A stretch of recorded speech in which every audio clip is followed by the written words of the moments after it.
نماز کا صحیح طریقہ کیا ہے؟ سب سے پہلے ہم نے نماز میں کھڑا ہونا ہے۔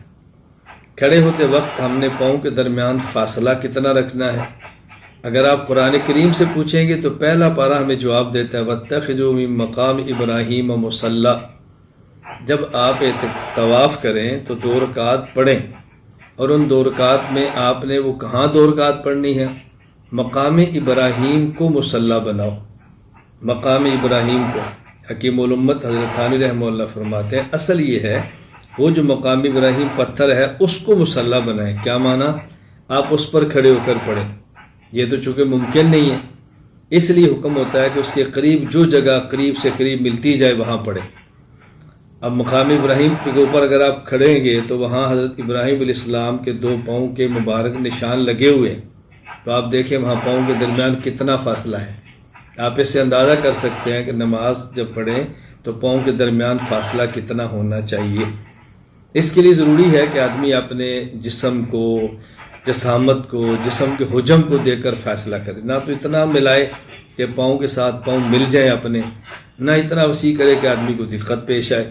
معمول کے مطابق آدمی اپنے پاؤں کو رکھے، پھر انگلیاں قبلہ رخ رکھے، تاکہ نماز پڑھتے وقت ہمیں حکم ہے کہ ہم اپنا رخ قبلہ کی طرف کریں، صرف چہرہ نہیں، پورا رخ۔ رخ کا معنی یہ ہوتا ہے کہ جسم کے تمام اعضاء کا رخ قبلہ کی طرف ہو۔ لہٰذا نماز پڑھتے وقت پاؤں کو اس طرح نہ کھولیں کہ پنجے دائیں اور بائیں مڑے ہوں، بلکہ سیدھے قبلہ رخ، اس کا اہتمام کریں۔ پھر جب ہم نے کھڑا ہونا ہے تو اپنی نگاہ کو وہاں رکھیں جہاں سجدہ کرنا ہے، اور ہماری نگاہ وہاں پڑنی ہے، اس کا بھی خیال کریں۔ جب ہاتھ اٹھانے ہیں تو اس کا اہتمام کریں مردوں کے لیے کہ ہاتھ اٹھاتے وقت اس حیت کا خیال کریں آپ کے انگوٹھے یہ کان کی لو کے برابر آ جائیں، یہ ہتھیلی آپ کی کندھے کے برابر آ جائیں، انگلیاں بالکل آپ کی سیدھی ہوں، اور یوں سیدھا کر کے آدمی اپنے ہاتھوں کو باندھے۔ اپنا دایاں ہاتھ اپنے بائیں ہاتھ کے اوپر یوں رکھیں کہ دائیں ہاتھ کی ہتھیلی بائیں ہاتھ کی ہتھیلی کی پشت پر آ جائے۔ یہ انگوٹھا جو چھوٹی انگلی ہے اس سے آپ گٹے سے جگہ پکڑ لیں، درمیانی 3 انگلیاں آپ کی کلائی پر آ جائیں، اور ہاتھ کو ناف کے نیچے باندھ لیں مردوں کے لیے۔ خواتین اپنے ہاتھ یہ سینے کے اوپر یوں ہاتھ کے اوپر ہاتھ رکھ کے باندھیں۔ پھر ثنا پڑھیں، تعوذ ہے، تسمیہ ہے، اگر اکیلے ہیں تو پھر سورۃ فاتحہ ہے، ساتھ سورت ملائیں، امام کے پیچھے ہیں تو ثنا کے بعد خاموشی اختیار کریں۔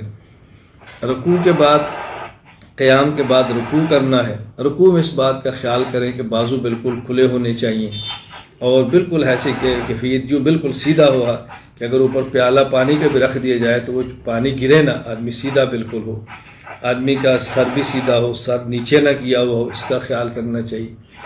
پھر سمع اللہ لمن حمدہ کہتے سیدھا کھڑے ہو جائیں، یہ قومہ ہے۔ اور اس کے بعد جب سجدہ کے اندر جائیں تو بس ایک اصول ذہن میں رکھ لیں کہ جو زمین کے جتنا قریب ہے وہ پہلے زمین پہ لگے۔ مثلا پہلے ہمارے گھٹنے لگیں، پھر ہمارے ہاتھ لگیں، پھر ہمارا ناک لگے، پھر ہمارا سر لگے۔ اٹھتے وقت بھی یہی ترتیب رکھیں کہ جو زمین سے جتنا قریب ہے وہ پہلے اٹھے، اس ترتیب پر ہم کریں۔ اور رکوع کرتے وقت اس بات کا خیال کریں کہ پہلے بالکل یوں سیدھا نیچے آئیں اور اس کے بعد یوں رکوع کریں۔ ایسا نہ ہو کہ جھکنے سے پہلے یوں اپنا سر جھکا لیں اور اس کے بعد رکوع کریں، یہ ٹھیک نہیں ہے۔ 2 سجدوں کے درمیان سجدہ جب کرنا ہے تو اپنی انگلیاں قبلہ رخ رکھیں، قصداً زور لگا کر ملائیں نہ، زور لگا کر کھولیں نہ، اپنی حالت پہ رکھیں لیکن قبلہ رخ ہو۔ پیٹ اٹھا ہونا چاہیے، فاصلہ ہونا چاہیے مردوں کے لیے۔ خواتین کا معاملہ الگ ہے، وہ کبھی اپنے موقع پر بات کر لیں گے۔ مرد یوں پیٹ کے اور زمین کے درمیان فاصلہ رکھے۔